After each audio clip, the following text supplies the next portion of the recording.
আখের গুড়। এটার সাথে আমরা সকলেই খুব ভালোভাবে পরিচিত। নাড়ু থেকে পিঠা শুরু করে সবকিছুতেই এটার ব্যবহার ব্যাপকভাবে প্রচলিত।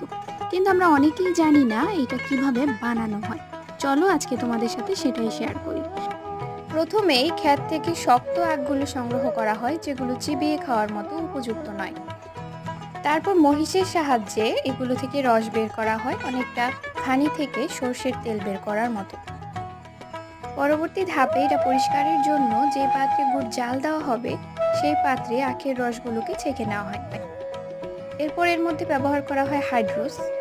হাইড্রোস সকল ময়লাগুলোকে কেটে নিয়ে আসে।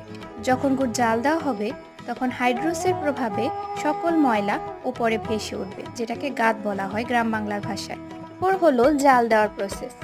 এটাকে অনবরত নাড়তে হবে এবং একটি চামচা দিয়ে উপরে ময়লাগুলোকে ফেলে দিতে হবে।